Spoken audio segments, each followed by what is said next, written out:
ఇటీవల ఐక్యరాజ్య సమితి ఏ సంవత్సరాన్ని అంతర్జాతీయ హిమానీ నదాల సంరక్షణ సంవత్సరంగా ప్రకటించింది? హిమానీ నదాలు అనగా గ్లేసియర్స్ ఇంగ్లీష్లో. 2025 సంవత్సరాన్ని. యునైటెడ్ నేషన్స్ 2025ని అంతర్జాతీయ హిమానీ నదాల సంరక్షణ సంవత్సరంగా ప్రకటించింది. దీనిని ప్రతి సంవత్సరం మార్చి 21న ప్రపంచ హిమానీ నదాల దినోత్సవంగా జరుపుకుంటారు. యునెస్కో మరియు ప్రపంచ వాతావరణ సంస్థ ఈ ఇనిషియేటివ్కు సహకరిస్తాయి. హిమానీ నదాలు ప్రపంచవ్యాప్తంగా 7 లక్షల చదరపు కిలోమీటర్లకు పైగా విస్తరించి ఉన్నాయి. ఇందులో 2,75,000 హిమానీ నదాలు ఉన్నాయి మరియు ప్రపంచంలోని 70% మంచినీటిని కలిగి ఉన్నాయి. ఇటీవల ఏ దేశం 2025ని కమ్యూనిటీ సంవత్సరంగా ప్రకటించింది? UAE, United Arab Emirates. ఇటీవల youngest map genius of India బిరుదును ఎవరు అందుకున్నారు? సాక్షం ఠాకూర్. అధునాతన టోవ్డ్ ఆర్టిలరీ గన్ సిస్టమ్ ATGSని ఏ సంస్థ అభివృద్ధి చేసింది? రక్షణ పరిశోధన మరియు అభివృద్ధి సంస్థ DRDO. 76వ గణతంత్ర దినోత్సవ పీరియడ్లో DRDO అధునాతన టోవ్డ్ ఆర్టిలరీ గన్ సిస్టమ్ ATAGSని ప్రదర్శించింది. ఈ ATAGS అనేది defence and research development organisation ద్వారా దేశీయంగా అభివృద్ధి చేయబడినటువంటి 155 mm 52 క్యాలిబర్ హోవిట్జర్. దీనిని అర్మేనియా దేశం కొనుగోలు చేస్తున్నది. ఇది 48 కిలోమీటర్ల పరిధిని కలిగి ఉంది. ఇది ప్రపంచవ్యాప్తంగా ఉన్నటువంటి పొడవైన శ్రేణి టోవ్డ్ పిరంగి వ్యవస్థల్లో ఒకటిగా నిలిచింది. ఇటీవల US ఎయిడ్ ఆఫ్ అమెరికా ఏ దేశానికి చెందిన అన్ని సహాయ కార్యక్రమాలను నిలిపివేసింది? బంగ్లాదేశ్. 38వ జాతీయ క్రీడలను ప్రధాని మోదీ ఇటీవల ఎక్కడ ప్రారంభించారు? Dehradun, Uttarakhand. Republic day period 2025 కోసం త్రివిధ భారత సైన్యాల ఉమ్మడి ట్యాబ్లు అనగా శకటాలు అంటారు తెలుగులో. దీని యొక్క థీమ్ ఏమిటి? సాధికారత మరియు సురక్షిత భారతదేశం. దీనినే సశక్త్ ఔరు సురక్షిత భారత్ అని కూడా అంటాము. మొదటిసారిగా జనవరి 26, 2025న 76వ గణతంత్ర దినోత్సవ పీరియడ్లో ఈ ట్రై సర్వీసెస్ ట్యాబ్లును ప్రదర్శించబడింది.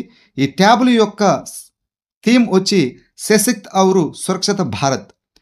త్రివిధ దళాల మధ్య ఉన్నటువంటి ఉమ్మడి కార్యకలాపాలను ఇది ప్రదర్శించింది. ఇటీవల మహిళల సింగిల్స్ ఆస్ట్రేలియా ఓపెన్ టైటిల్ను ఎవరు గెలుచుకున్నారు? మ్యాడిసన్ కీస్, అమెరికన్ టెన్నిస్ క్రీడాకారిణి. ఇస్రో యొక్క లిక్విడ్ ప్రొపల్షన్ సిస్టమ్ సెంటర్కి ఇటీవల ఎవరు కొత్త డైరెక్టరు అయ్యారు? ఎం మోహన్.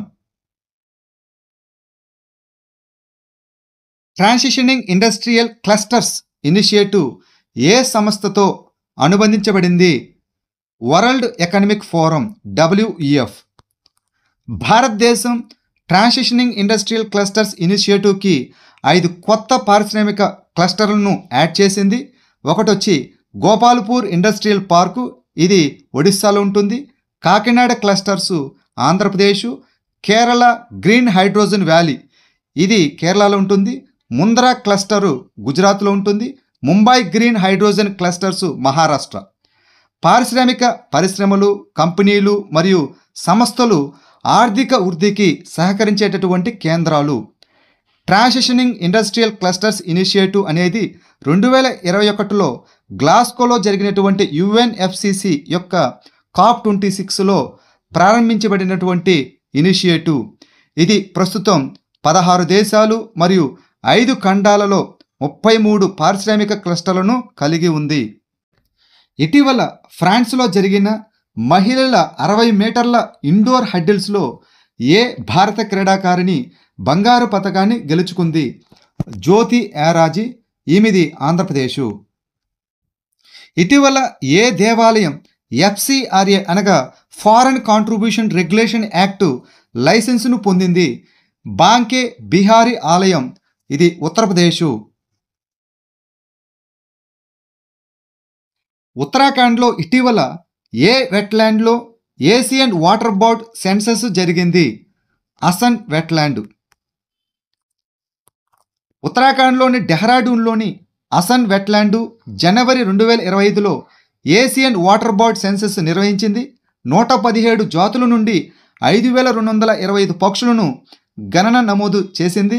జనాభా గణన అంతర్జాతీయ వాటర్ బోర్డులో ఇదొక భాగం. ఇది నీటి పక్షులు మరియు నీటి ఆవాసాలను పర్యవేక్షించేటటువంటి ఒక గ్లోబల్ ప్రోగ్రాం.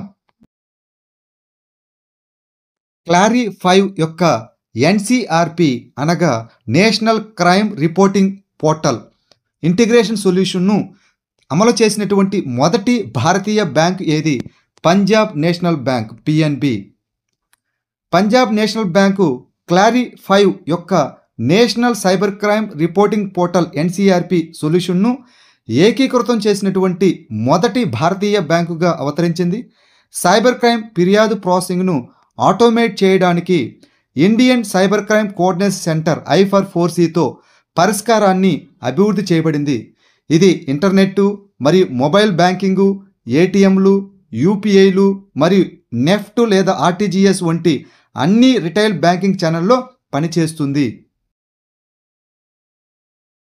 ఇటీవల ఈశాన్య భారతదేశంలోని ఏ రాష్ట్రంలో ముఖ్యమంత్రి మొబైల్ ఆపరేషన్ థియేటర్ను ప్రారంభించబడింది? నాగాలాండ్.